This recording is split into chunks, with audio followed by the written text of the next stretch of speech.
just a victim to who I am? I'm your host, Steve Sisler. Stay tuned for another episode of Behavioral Insights.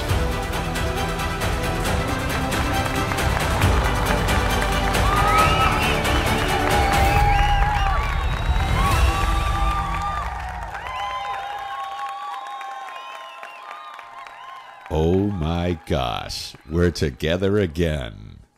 Coming up on Behavioral Insights, power, authority, and control. Stay tuned.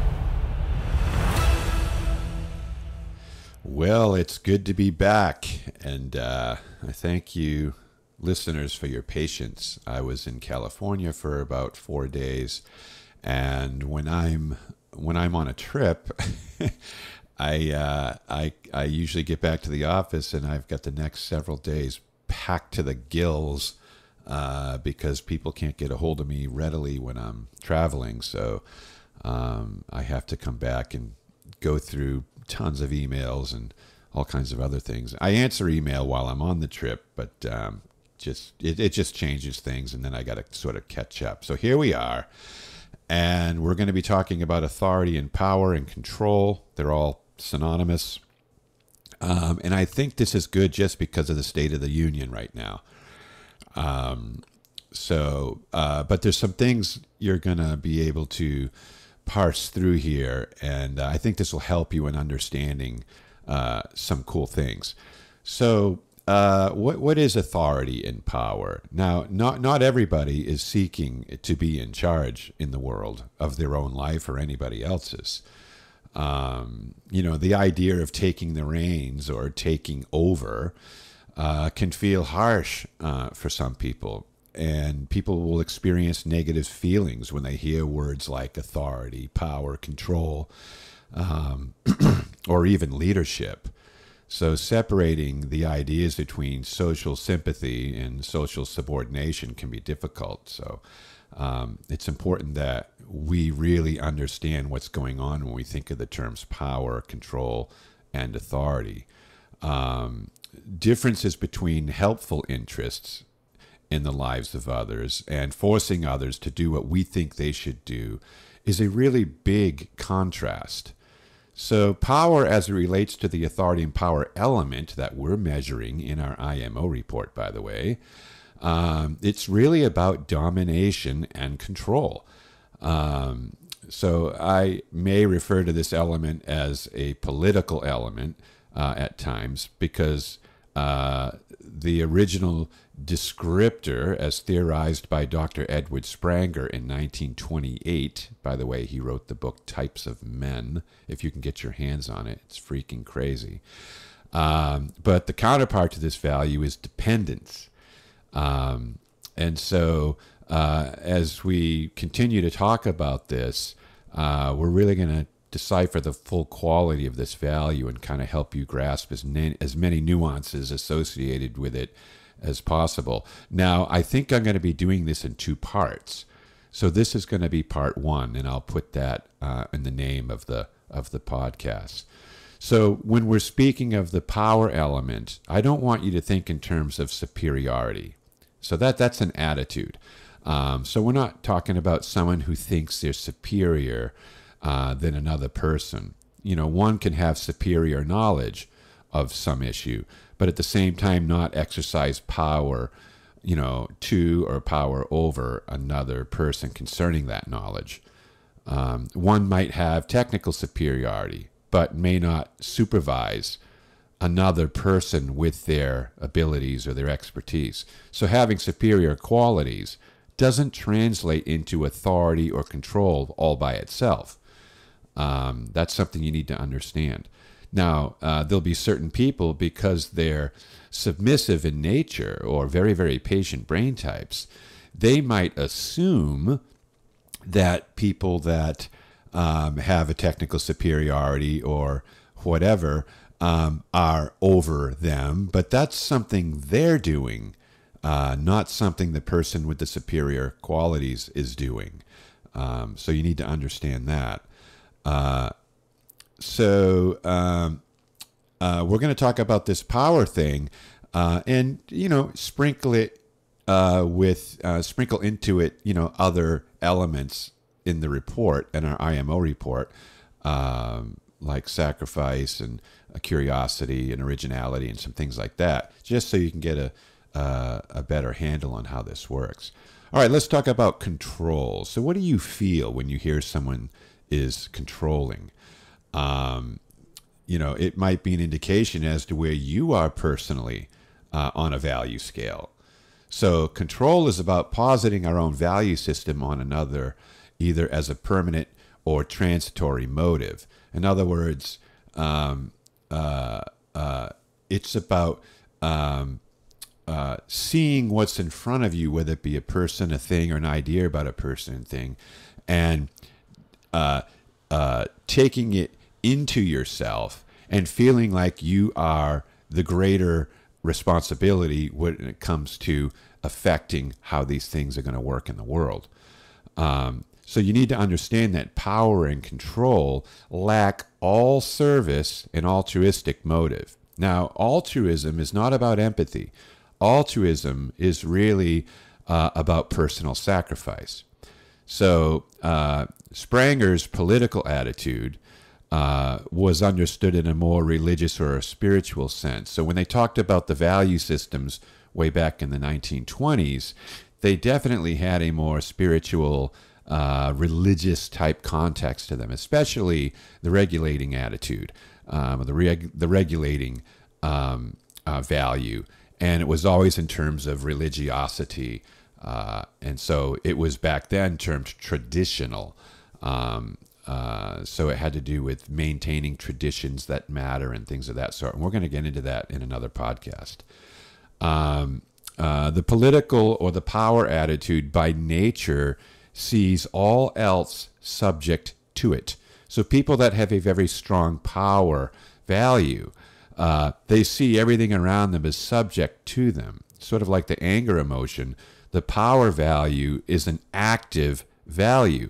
So remember, anger and optimism are active emotions, and power is an active value. So passive values would include a theoretical value, or the curiosity value, aesthetics, or we could say original ideas, and self-sacrifice.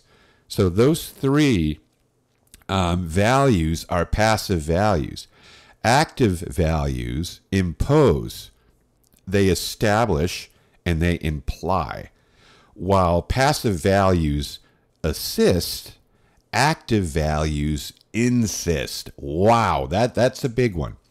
Active values impose, and they imply. All right? So passive values assist, active values insist. So one person's helping you and another one's thinking, hey, you need to help me. And this is how these values are seen. So this is what's behind control and insistence. All right. So think of the state as imposing a tax on you. They're insisting that you pay the tax, right? And that's what you need to understand. So the power element contains an authoritarian element. So when you start matching these things, so let's look at the emotional set. Let's take anger, for instance, which is a controlling emotion, and then take the power value and combine them, and now you have this strong authoritarian element. So this authoritative element begins with the self, and then it moves outward to the outer world. So these type emotions and values, you could see now, create strong inner directedness, not outer directedness. All right. And we've talked about inner and outer direction. If you haven't heard me talk about it, it's one of the podcasts. So superior self-power is really the engine that drives this desire to control oneself, their surroundings or their space, and their future destiny. So people with high power orientations want to be in charge of their own space. They want to be in charge of their own life. They want to be in charge of anybody who enters their space.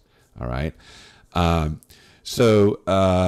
Those who experience a desire for personal power, they want authority equal to or greater than personal or delegated responsibilities. So people that have a high power orientation, when you give them something to do, they own it. All right. They become owners. So let's say I have a dominant brain type, which means anger is active. It's one of the active emotions, and it's consistent, so it's in play. And I also have a power element playing out in my life. I value being in charge of my destiny, my life, and so forth and so on, and my space, and anyone who enters my space.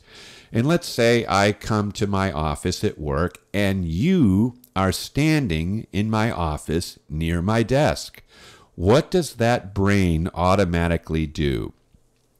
They start thinking, what are you doing in my office, and what are you doing near my desk?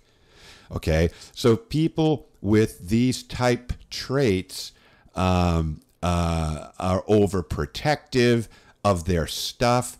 They see others as having more. They have a fear of being taken advantage of, and all these different kinds of things, because the brain's goal is not letting go of the wheel, and somebody is sitting in the front seat when they walked into their office.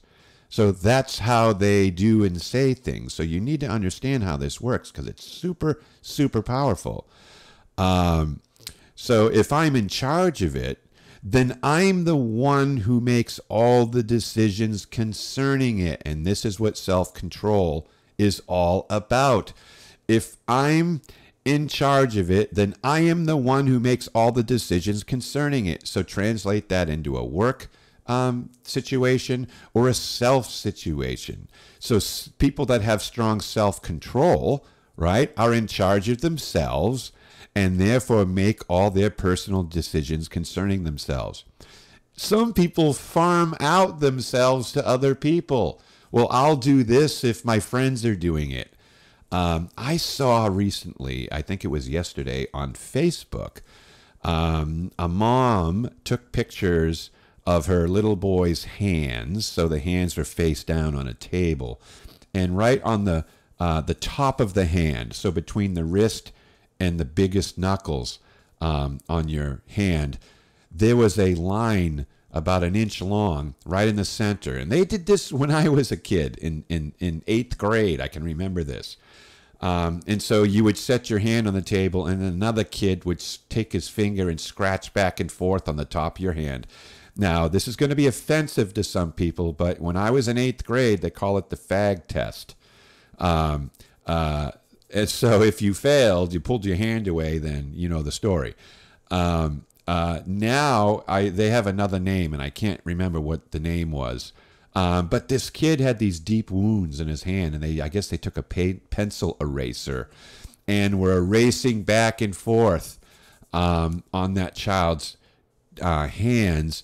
And these are probably going to be scarred because there's a pretty deep hole, and there are pretty thick scabs on his hands. Anyway, the mother was all upset, calling all these kids bullies and all this. And I'm reading this, and I'm thinking, no, what happened was your child farmed out his decision-making to the outer world or the kids around him. So this kid's outer-directed. He's not inner-directed. An inner-directed child would have said, screw you, I'm not putting my hand down there and let you scrape my skin off. What the hell's wrong with you? That would be an inner-directed child. But an outer-directed child farmed out his decisions to those that had greater power. So this child had low power, low dominance, and is likely a submissive child. So we can't make this anybody else's fault other than his own.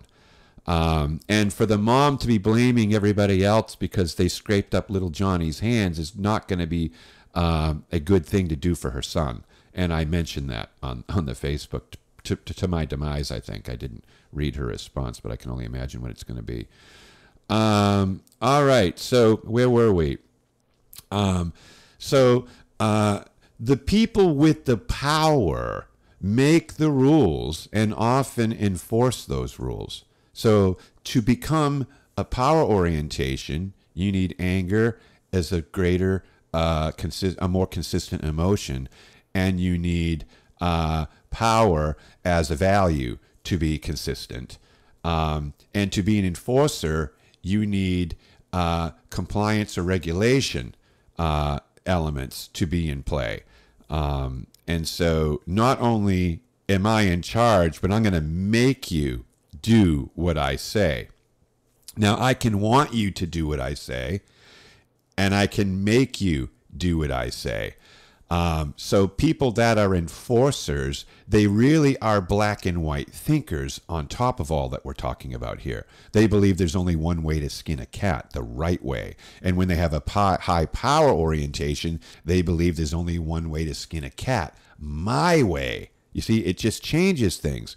So there's some people that believe in the right way, and then there's some people that believe in my way. So some people do things by the book, and some people do things by my book. Oh man, it's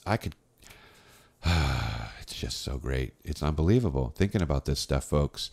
So those with strong service intentions are supporters of the people in power. Oh my God, this is so good. Now listen, I ran some stats.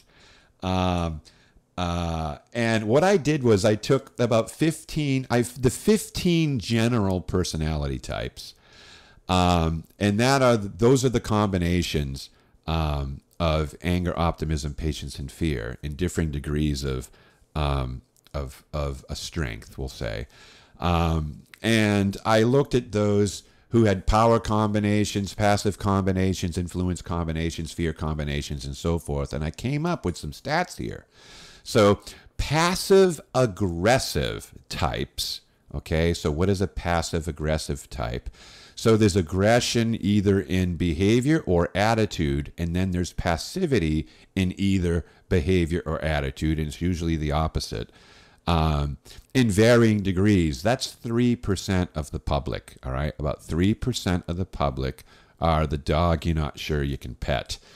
The next group we're going to call the aggressives. So the aggressives have very strong control orientations in the behavior piece. We're not talking about the value set right now. This is just behavior. So 7%. Now, when I say that, 7%, within that 7%, we're going to make another 0 to 100 scale. All right? So 7% of the populace has the anger emotion consistently in play, but it could be a 1 or a 100. Okay? And so you need to think of it in those terms. So 7%. So how many do you think are a 5 out of the 100, right? So the closer you get to 100, the smaller the pool gets. So let's take our current president, Donald J. Trump, all right? He's a authoritarian, so he has both power and anger in play consistently. So he's about a 3%er overall. So out of the 7%, he's probably a 5% out of the 7%, or maybe between 5 and 10% out of 100, which is out of the 7. So this is why people are freaking out. It's because of the next set of stats I'm going to give you.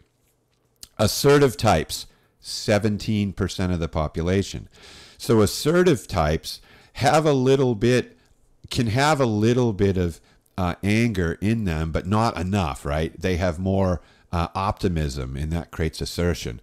And then finally, the last group, passives, right? 75% of the public are passive. 75% of the public are passives, which means they're followers. All right? They are followers. And even if they desire power and control, they don't know how to take it. They just desire it and then live in frustration. What does that look like? Well, think about walking up to a car and you want to drive and you look into the front seat and there's a big ugly guy there behind the wheel staring at you. And then you like think to yourself, all right, never mind. I'm just getting in the back. And then you get in the back seat. So you want to be in charge, but you can't take charge. All right. So if your behavior is more passive and you have extreme low dominance or very low dominance or just less dominance, it's not in play, in other words, then it doesn't matter how much you value power and authority, you can't really do anything about it. So this is most of the nation. So when passive people see dominant authoritarian styles, it freaks them out. This is why everybody will start hopping onto a bandwagon and following everybody else. These people look to an outside source for directions. What do? Let's see what everybody else is doing. And that's typically what they do. So, just behaviorally speaking, just look around you in the political sphere, in the political world. It makes total sense. All right? So we don't want to fault anybody for anything. We just want to look at the world and just look at human brains acting out in the world, and everything they're doing is exactly what they're basically wired up to do. So the supporters are the passives and the enforcers are the powers. So power types take the hill. Sacrificial types hold the fort. That's a big difference. So if you're looking for certain types of leaders, you want people that are going to take the hill, you want people that are going to hold the fort. Back in the years when I was involved in the church, and I did a lot of speaking and just different things. Like for 45 years, I was very heavily involved in the church.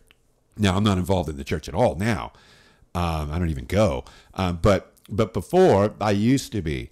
And it was interesting because the behavioral dynamics in church are really cool, for me anyway, to watch, especially when you can start predicting everything people are going to do. And what's funny is everybody assigns their behaviors to God or the Holy Spirit while I'm sitting back predicting all this. So much for that. It's just, you just can tell people types and how they're going to do things. Now, you have power types, and these stats are across the board. So whether you're in a religious institution or you have faith or don't have any faith, it doesn't matter. All the personality types are what they are, and they're in every group, every tribe, the whole deal. Nothing changes. So the way they're all going to act in church is the way they're all going to act in a school setting. It's the way they're all going to act in a work setting. It just doesn't matter because people don't change. People are people, even though where you might find them could be different in that sense. So there were those that would take the hill and those that would hold the fort. So when a church would split, which was a thing that churches do, because the controlling people don't get enough control, so they go down the street and start their own church where they can have all the control they want. And then you'll have certain passives that'll stay in the former church and hold the fort.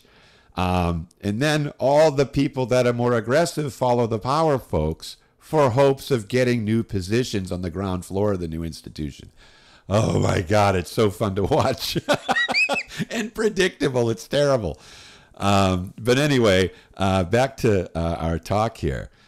So power and service roles are completely unrelated, and you need to understand that. So those who enter politics never enter to serve. They enter to control. Now, some of you listening right now, your hair went up on the back of your neck, and you need to comb that back down for me. I want you to hear what I'm saying. The term politic is about the term power, and this was coined by Dr. Edward Spranger in 1928.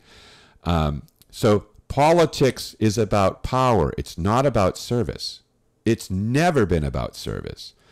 So those who enter politics never enter to serve. They only enter to control. You can never forget this. The power value is not a service intention. It's an authority intention. Why does somebody run for Congress? Because they can't stand the way everybody else is driving the car. So they want to get behind the wheel. That's what this is about. And you might think, oh, they want to get behind the wheel for the wheel for the people. Really? You really think this? Okay, if that were true, there'd be term limits, and there isn't term limits, because when it comes to taking their wheel away, they don't want you to.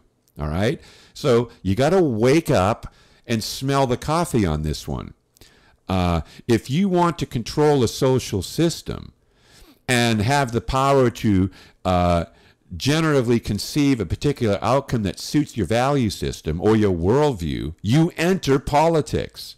If you want to serve your country, you join the military. All right? Big difference here. You don't enter Congress and serve for 30 years and end up being worth $130 million because you're sacrificial, folks. So this isn't about self-control as defined by our inability to control our poor behavior or our impulses or anything like that. It's the power value orientation, which represents in its positive state power to, or in its negative state, power over. All right? So why do people enter politics? To take control of the system and the people in and under the system. It's an authoritative role. All right? Why do you see, quote, so much infighting in Congress? Do you notice there's this term that they call both sides of the aisle, right? Now, in Congress, who are they fighting? Each other, right? Why? It's a power grab.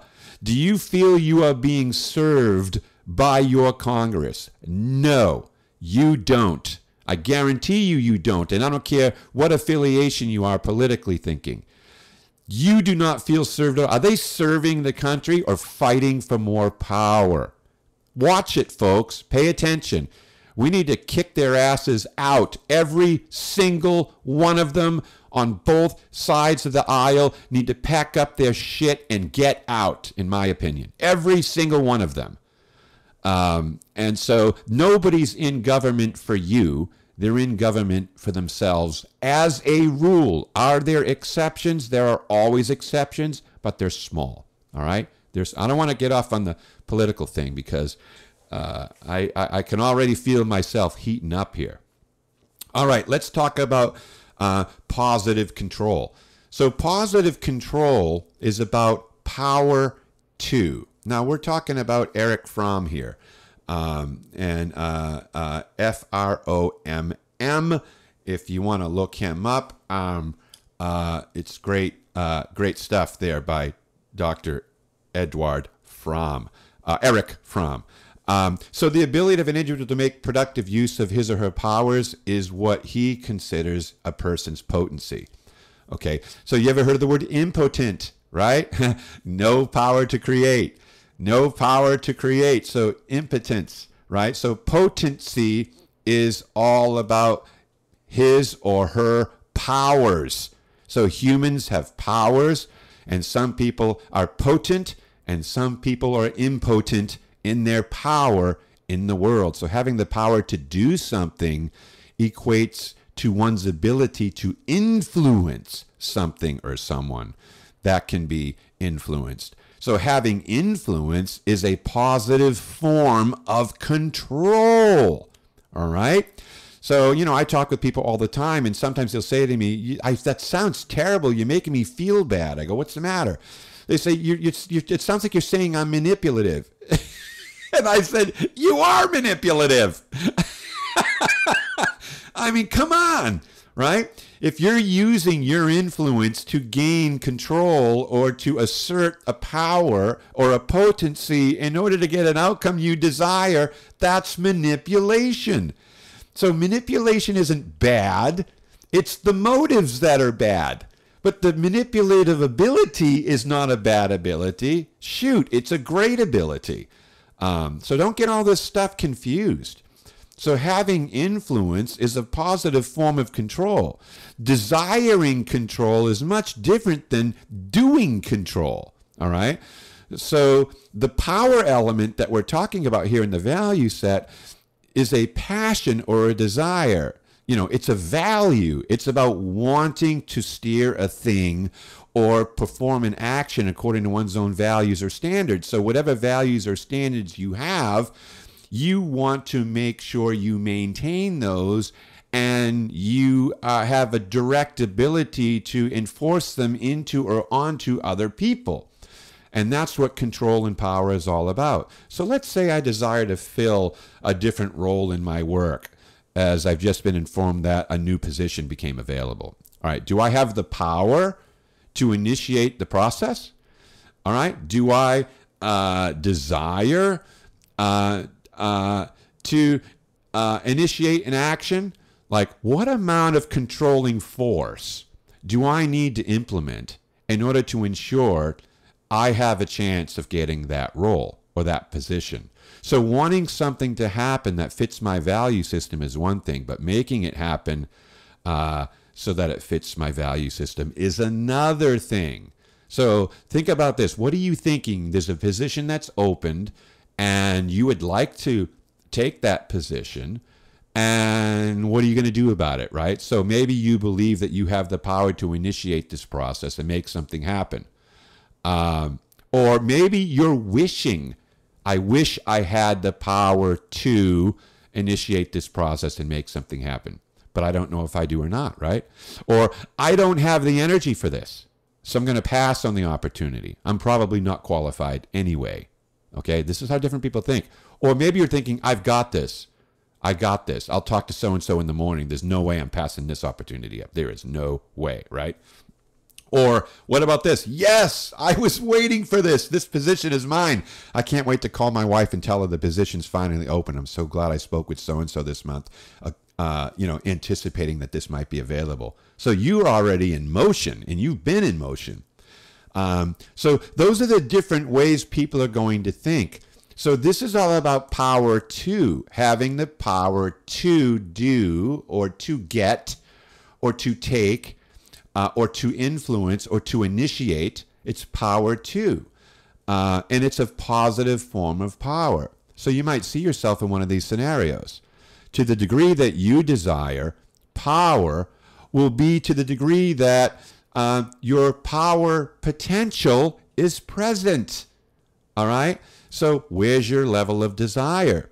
So power control is always in a position of potential energy. So every human being has potential, but not every human being reaches the potential. So having a desire to control what happens to you is a sign that you are in a potential position to influence what happens to you. All right? But if you don't think you can, then you are going to be influenced by others, but you won't be able to influence yourself. So power is nothing more than an active form of influencing. So very, very powerful. So it's one thing to only desire to control your space and destiny, but making it happen or having the emotional fortitude to make something happen is different, because there's four ways of getting what you want. And we'll probably do a podcast on this. You either make things happen, imagine things happening, you hope things happen, you doubt it'll happen. Okay, the doubters, they're totally dependent on other people for moving them forward in the earth. Those that hope, same thing. Those that imagine, now we're changing, but those who make, they're the ones that get what they want. You've heard the term, the early bird gets the worm. Those are the makers. So some people need to control their own space and destiny. They don't want to. They need to. Now, this is called an overextension. So maybe they were expecting something to happen and began influencing long before the opportunity fully presented itself. So they saw an opportunity, so that's optimism, and they set things in motion early on. That's making. So these are the visionaries. Come on now. These are the visionaries. So you got a visionary thinker, a visionary doer, a visionary feeler type. They make stuff happen. So they weren't only aware of the future, they were ensuring the future went a certain way.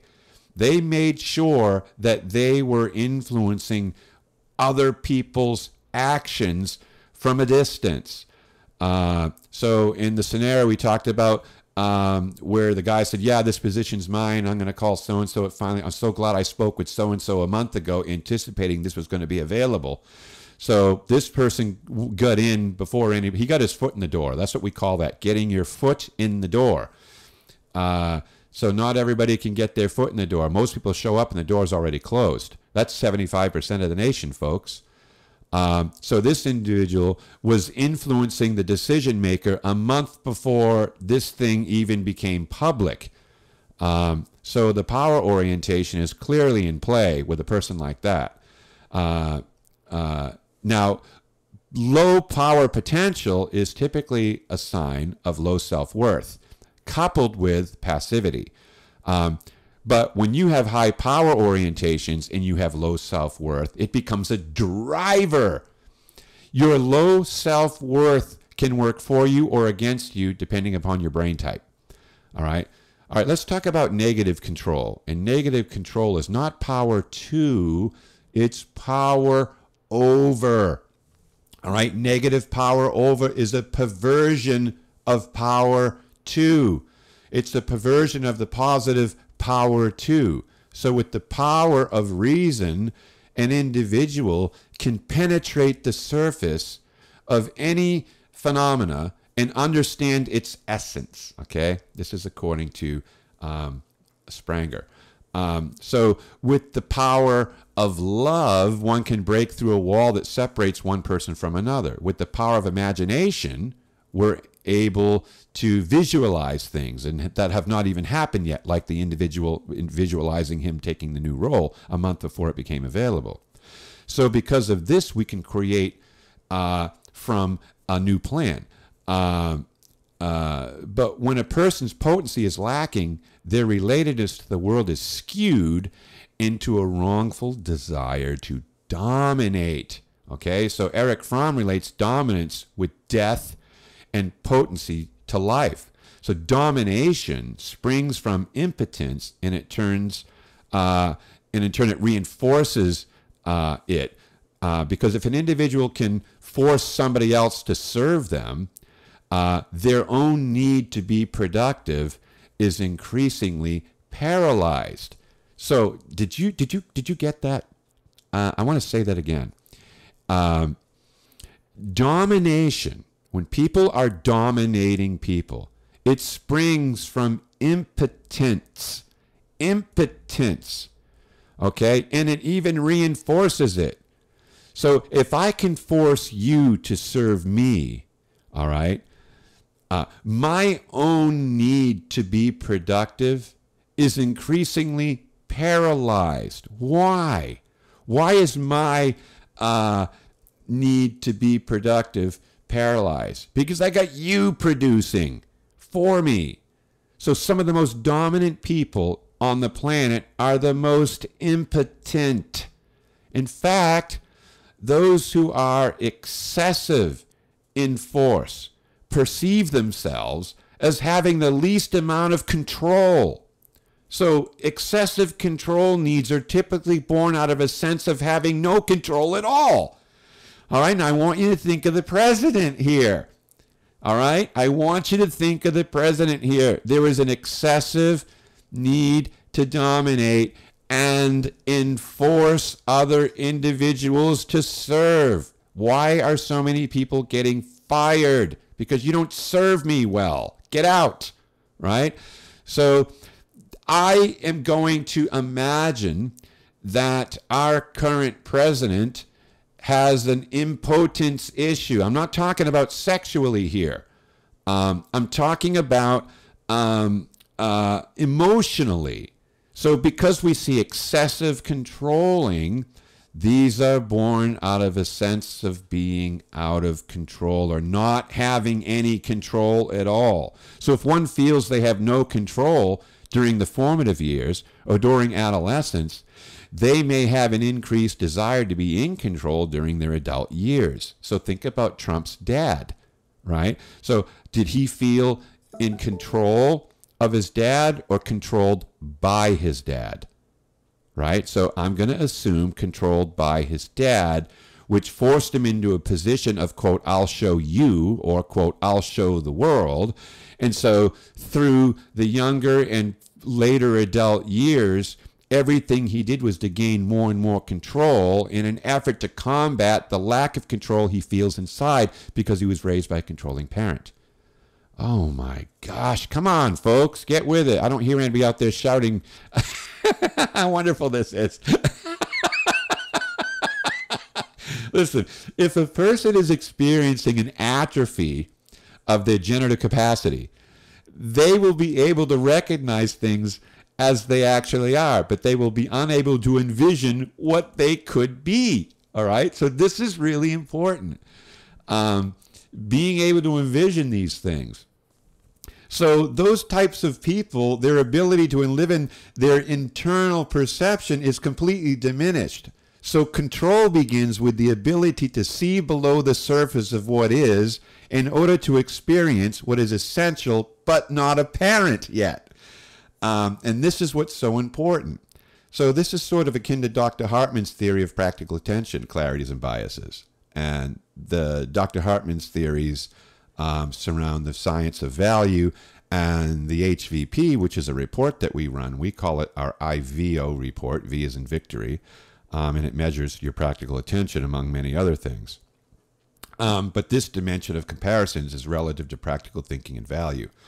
So practical thinking includes the elements of the real, the material world, comparisons of good, better, and best, and seeing things as they compare with other things in their class. So this is the dimension of seeing things and their properties as they apply to different contexts. So lacking generative capacity limits one to basically surface analysis. So some people just analyze the surface of things. So reality is only what has materialized. So if it hasn't materialized yet, it's not available to them. So this is a realist. They believe that you can't fight City Hall. Normal humans will relate to the world in two ways. All right, this is a new concept here that I'm going to bring up. Normal human beings can relate to the world in two ways. Reproductively, by perceiving it as it is, and generatively, so think about generating, by conceiving the world. So how do they conceive the world? By altering the world and enriching the world by their own power. All right? So conceiving the world is to give birth to new and broader definitions of it and to enrich existing perceptions to the level of making changes through a creative effort. This is why dominant people tend to be creative. This is how human beings expand their horizons. So expanding your horizons, you have to affect the existing world and change it through an expenditure of emotional energy. All right? This can be done in a positive way through power to, or it can be done in a negative way through power over. So super dominant types tend to be generative, and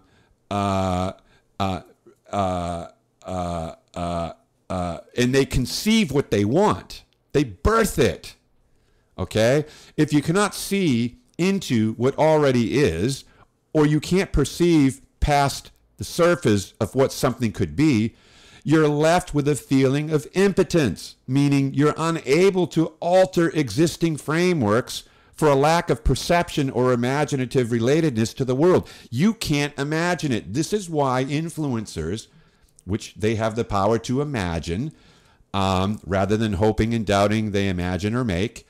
They have this power to imagine what could be, and then if their anger is in consistent play, they can make it happen.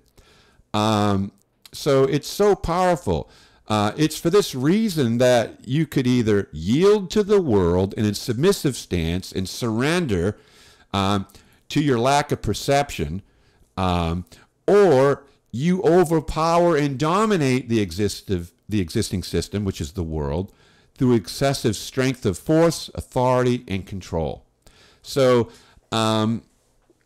let's recap, all right? Let's recap. People that have strong or consistent power orientations want authority and control over their space. They want authority and control over their destiny. And they want authority and control over anybody who enters their space or could affect their destiny. Okay, that's number one.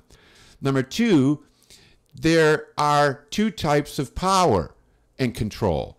There's positive, which is power to influence, power to initiate, all right? Power to make, all right? And then there's negative power and control, which is power over, which is domination. And domination stems from a lack of potency. And so people that dominate have no real power of their own. And so they assert power over other people. It's so powerful to understand how this works. So which one are you? Are you one of the 75% passive people out there that are being controlled by roughly the 7% of the aggressives in the world? Or are you 17% of the assertives? Or maybe you're 3% of the passive aggressives? Who knows, right? You want to find out? You can do a profile with us, and we'll tell you exactly where you stand on every bit of this. And it's so, so, so powerful. Well, this is part one, and we'll get into part two on the next podcast, where we begin with the 3 types of control, and I'm not going to tell you what they are, and we'll get into that next time. So I appreciate you tuning in and being patient while I put this thing together. And you've been listening to Steve Sisler, and this has been Behavioral Insights.